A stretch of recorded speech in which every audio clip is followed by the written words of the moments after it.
Nós vamos falar sobre as marcas do verdadeiro avivamento. Vamos falando aí até quando Deus quiser. Hoje nós vamos falar sobre a primeira parte desse texto que nós lemos, de Atos dos Apóstolos, capítulo 2. Eu li aqui na minha versão, que é um pouco diferente, né? Mas hoje em dia a gente ouve muita gente falar sobre avivamento. Olha, avivamento, aí faz assim: hoje é um culto de avivamento. Aí chama um pregador, chama uns 20 cantores, né?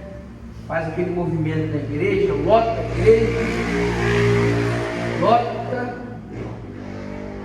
e aí alguém diz assim: é um culto de avivamento, é um culto avivado, né? Que bênção que hoje o culto foi avivado. Aí alguém diz assim, ou então em outras situações acontece da pessoa falar assim: hoje é um culto de avivamento, um culto que foi um avivamento só. Acontece ocasiões em que a pessoa fala assim: nós vamos fazer uma campanha de avivamento, o tema da festividade é avivamento. Então o Senhor vai falar muito sobre avivamento hoje nos nossos dias, mas na verdade pouco se sabe sobre o que é o avivamento. Então, quando tudo é avivamento, nada é avivamento. Porque se qualquer coisa que acontece, nós dizemos assim, aquilo ali foi um avivamento, então torna-se uma coisa banal, torna-se uma coisa comum. E o avivamento não é uma coisa comum. O avivamento não é uma coisa banal, né? Então o que significa avivamento? A palavra avivamento significa tornar vivo aquilo que estava morto. Então, se nós pensarmos direitinho, se nós vamos parar para pensar, avivamento só aconteceu uma vez. Só aconteceu uma vez.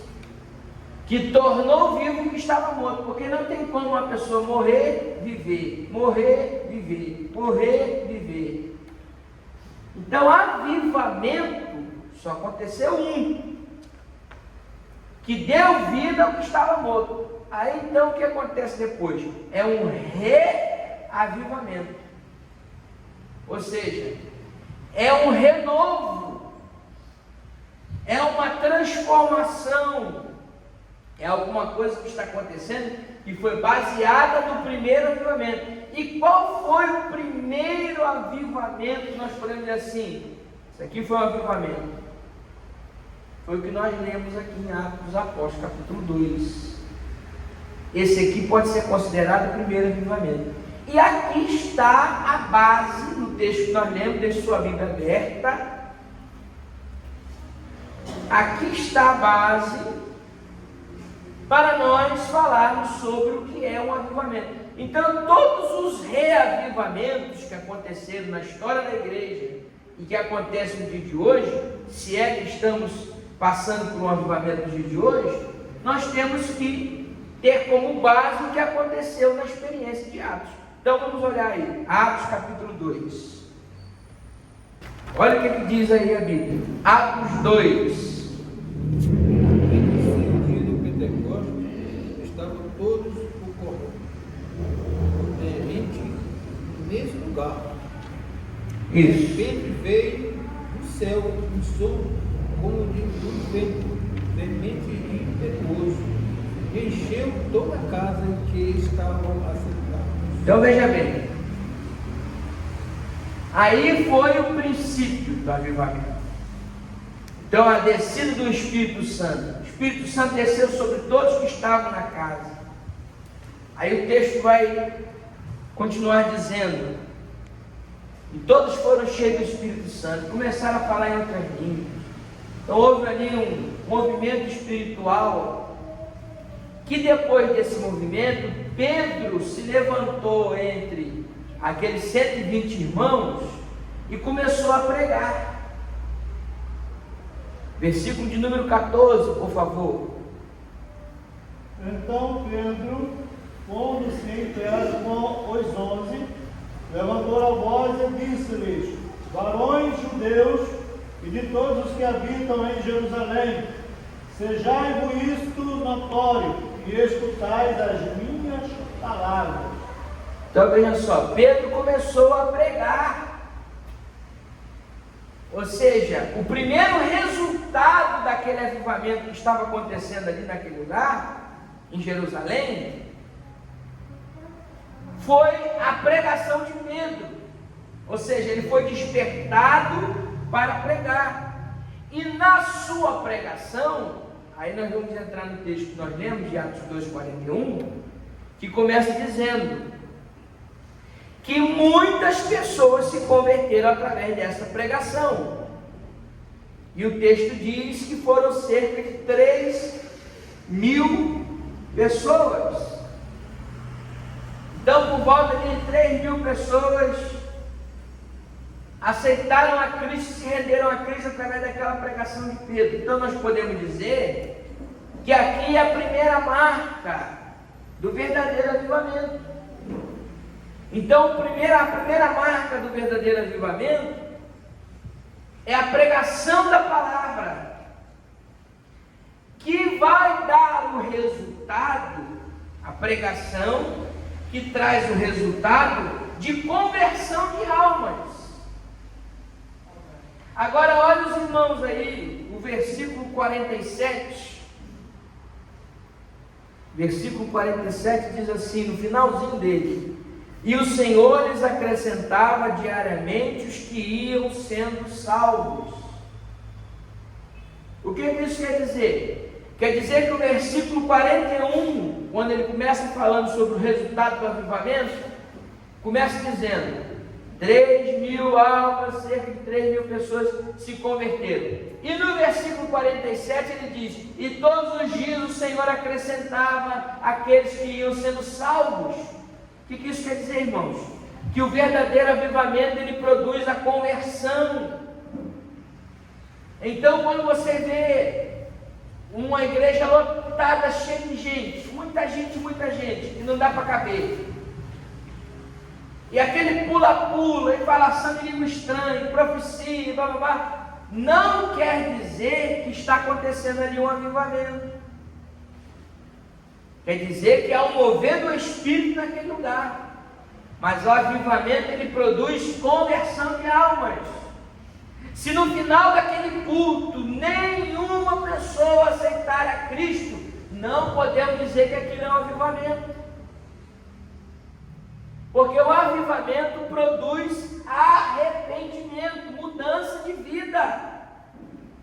Ou seja, se nós somos pessoas, e aí aplicando para nós, que já somos crentes, aí você diz assim: então pastor, eu já sou crente, então eu sou avivado.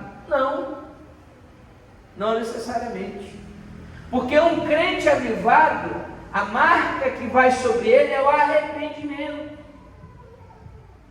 É o arrependimento. Veja o que diz a Bíblia em Mateus, que Jesus ensinou no Sermão da Montanha. Mateus capítulo 5.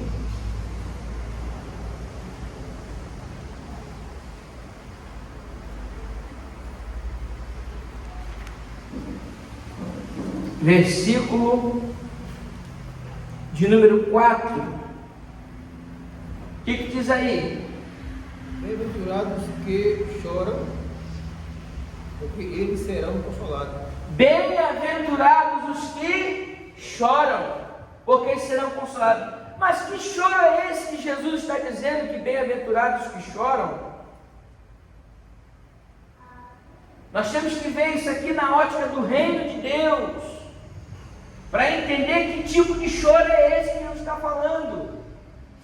Porque o que Jesus está dizendo aqui é o seguinte: se você olhar o contexto da passagem, ele está dizendo: bem-aventurados os pobres de espírito, porque deles é o reino dos céus. Aí ele continua: bem-aventurados que choram, porque serão consolados. Aqui não está falando de tribulação, de angústia, de tristeza, está falando de pecado. O choro aqui no original grego se refere ao pecado. Ou seja, se nós vivemos uma vida achando que a gente não precisa de arrependimento, nós não somos avivados. Se a gente pensa que a gente é melhor do que qualquer outra pessoa, nós não somos avivados. Nós precisamos entender que a marca do verdadeiro avivamento é o choro do arrependimento pelos pecados. É quando você vai dobrar o joelho e você vai orar, e a primeira coisa que vem na sua mente não é uma lista do que você está precisando, mas é uma lista dos seus pecados. Quando um crente dobra o joelho no chão, louvado seja o nome do Senhor, para orar, e quando ele começa a orar, e antes de orar, antes de pedir, ele começa a se lembrar: Senhor, eu preciso de misericórdia, eu preciso de perdão pelos meus pecados. Esse crente é um crente avivado, porque ele está se lamentando pelos seus pecados, chorando: Deus, tem misericórdia. Aí Jesus diz: bem-aventurados que choram, porque serão consolados. Existe um estudioso, um teólogo, que ele disse o seguinte: se você não chora pelos seus pecados, existe alguma coisa muito errada com você. Porque tem gente que só vê o erro dos outros. O seu erro ele não vê. Dá uma olhadinha aí. Gosto de usar muito esse exemplo aqui. Isaías. A Bíblia, ela tem resposta para tudo. Por isso que eu gosto de Bíblia. A Bíblia tem resposta para tudo. Pega a sua Bíblia aí, Isaías.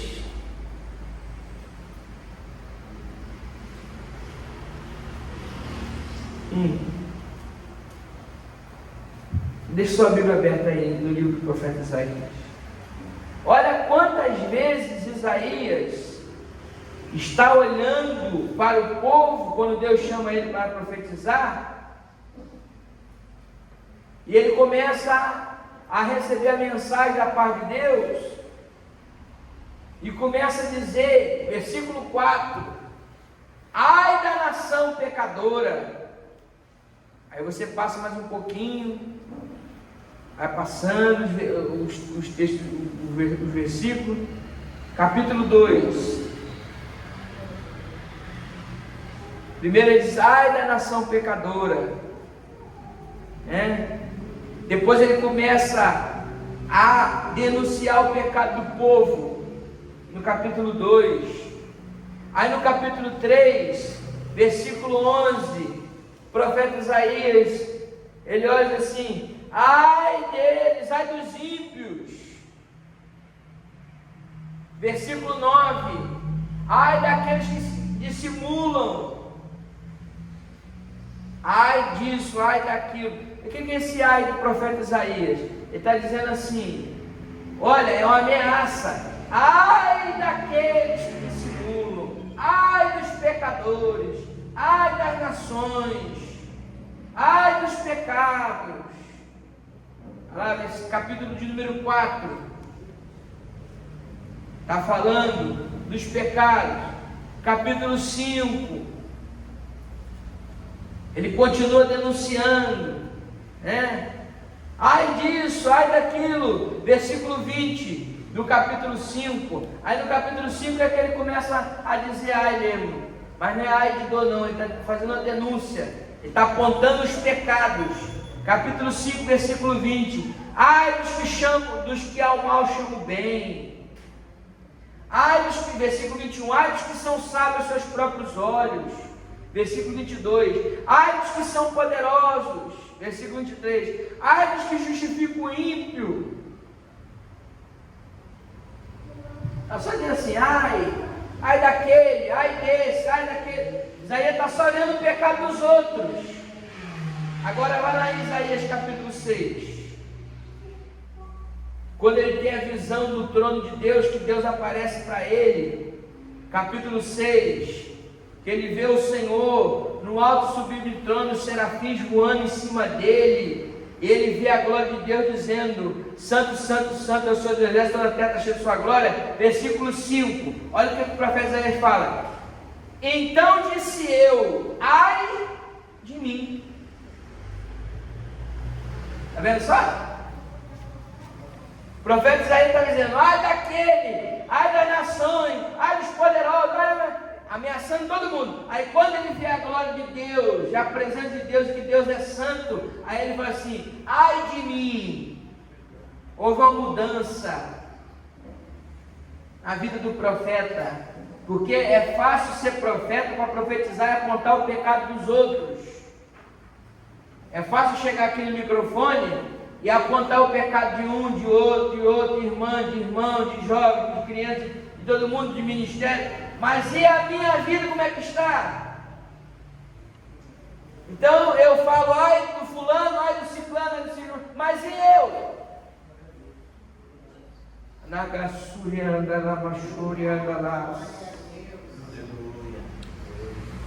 Então o verdadeiro avivamento ele tem que produzir o arrependimento, que tem que começar por nós, tem que começar dentro de mim. Eu tenho que ser o primeiro a descer, me humilhar para o Senhor. Ai de mim, porque eu sou pecador, habito no meio de um povo impuro e de impuros lábios. Purifica a minha iniquidade, me purifica primeiro.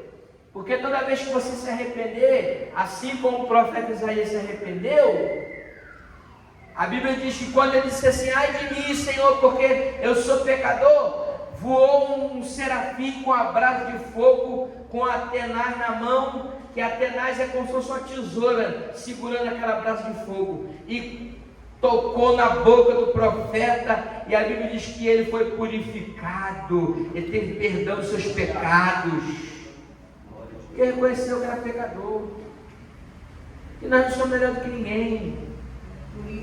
Aqui não tem melhor, aqui não tem melhor nem pior.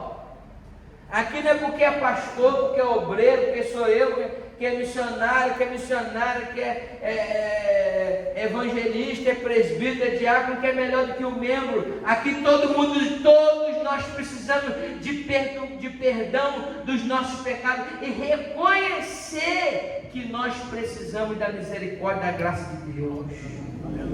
Crente avivado é um crente que dobra o joelho e pede perdão pelos seus pecados. A Bíblia diz que a palavra do Senhor é uma espada afiada de dois gumes, corta para cá, corta para lá. Porque aqui não tem irmão, não tem melhor do que ninguém. Nós precisamos de misericórdia e de graça igualmente.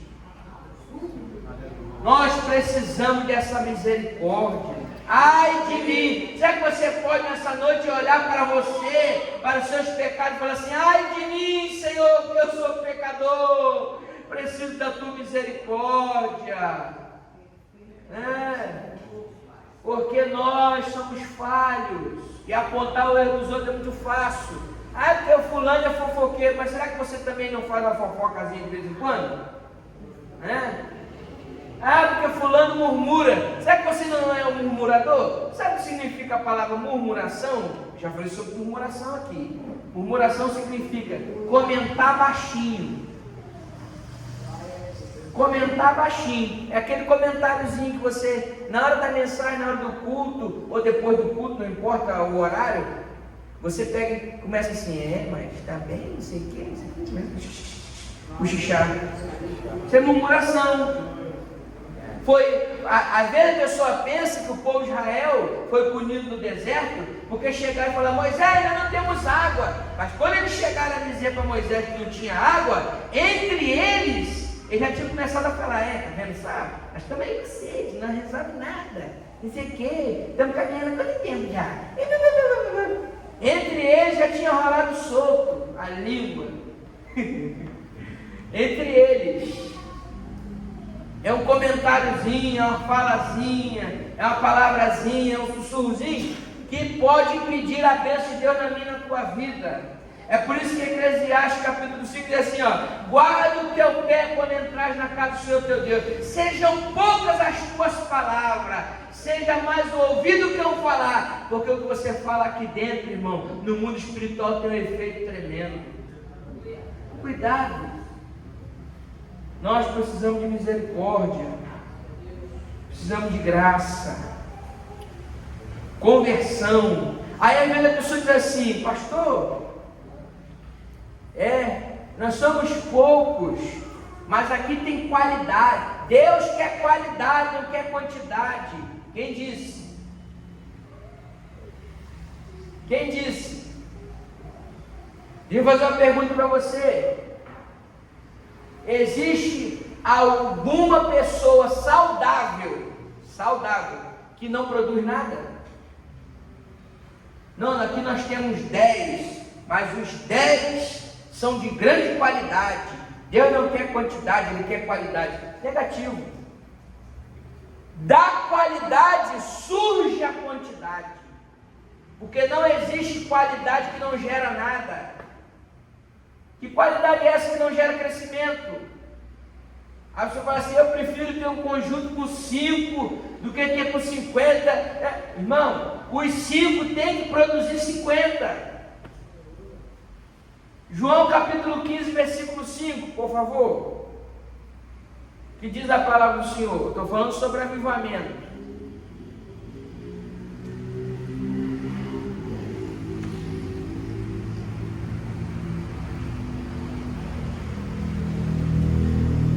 João 15, versículo 5. Eu sou a videira, vós as varas. Quem está em mim e eu nele, este dá fruto. Como é que é? Quem está em mim e eu nele, este dá fruto. Aí continua. Porque sem mim nada podereis fazer. É isso aí. Quem está em mim e eu nele, dá fruto. Então não tem como nós sermos um crente avivado, de qualidade, e não produzir nada. A palavra que é pregada, ela tem que produzir alguma coisa. A pessoa que está sentada ouvindo, ela tem que ir para casa e dizer assim: hoje Deus falou comigo através da palavra. Esse é o fruto.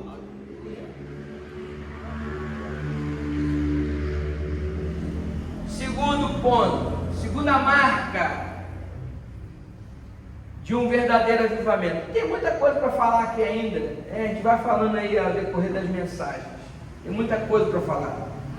Falei uma marca só, não fico tranquilo, não vou falar tudo hoje não. Não vou falar tudo hoje não. Segunda marca: dedicação, perseverança no ensino. Atos capítulo 2, versículo 42, a parte A. E eles se dedicavam ao ensino dos apóstolos.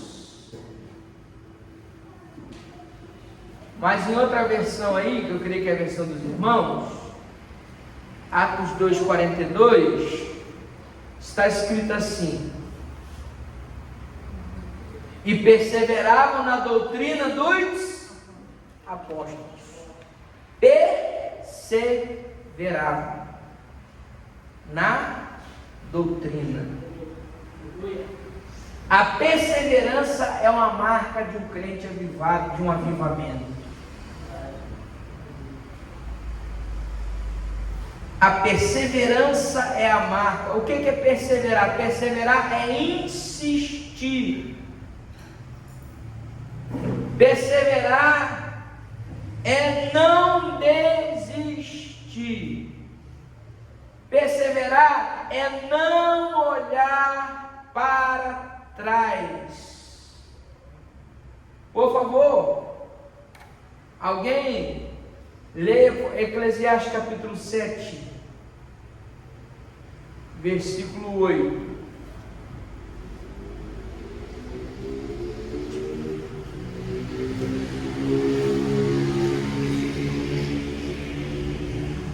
Eclesiastes capítulo 7, versículo 8, só o início aí do versículo.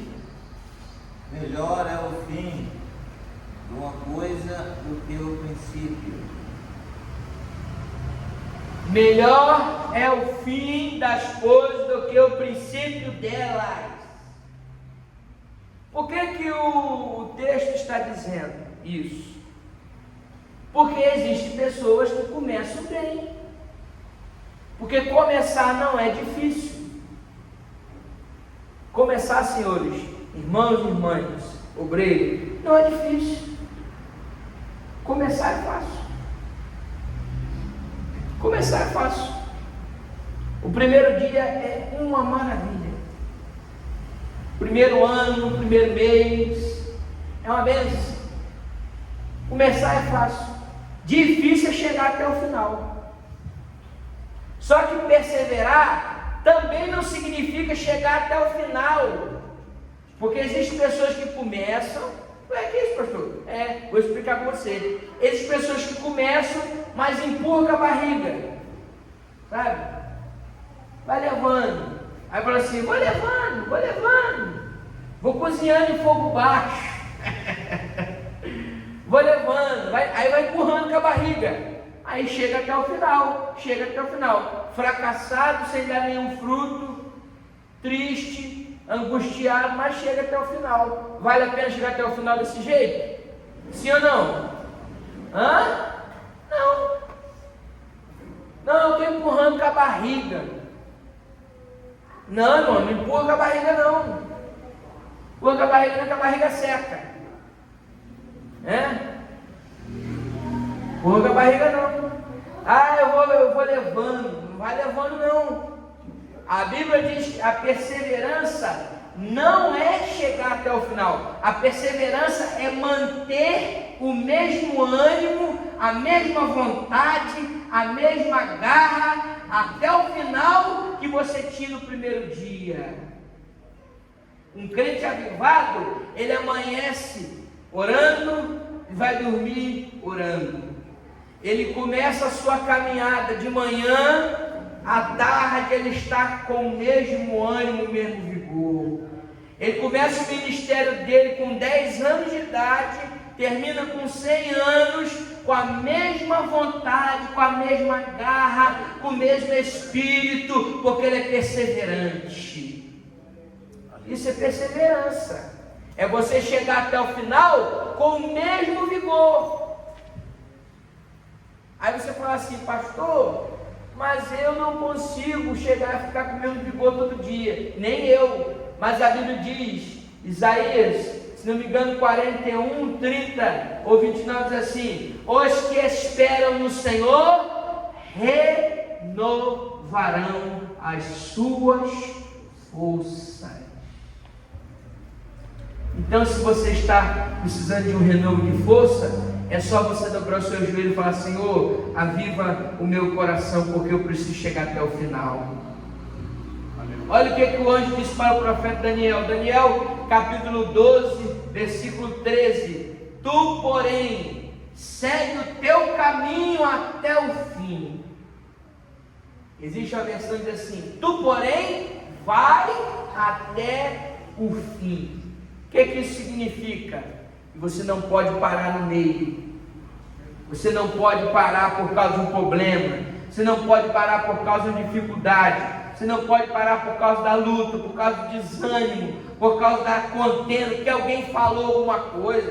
Que falaram, que disseram, porque eu me magoei. Repreende isso da tua vida, do teu coração, e vai caminhando até o fim, porque os que esperam o Senhor renovarão suas forças. Jesus disse assim: olha, aquele que põe a mão no arado e olha para trás, não é digno. Isso é muito sério, irmão. É muito sério. Perseverança. Perseverar no quê? Na doutrina. 1 Coríntios capítulo 15, versículo 58. Vamos terminar.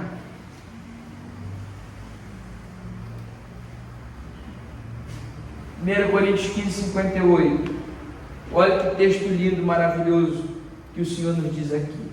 Portanto, meus amados irmãos, sede firmes e constantes, sempre abundantes na obra do Senhor, sabendo que o nosso trabalho não é vão no Senhor.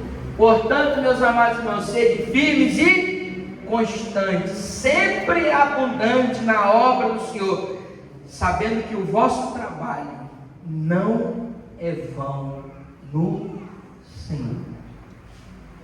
Que Deus nos abençoe nesta noite, que o Espírito Santo aplique esta palavra aos nossos corações. Amém.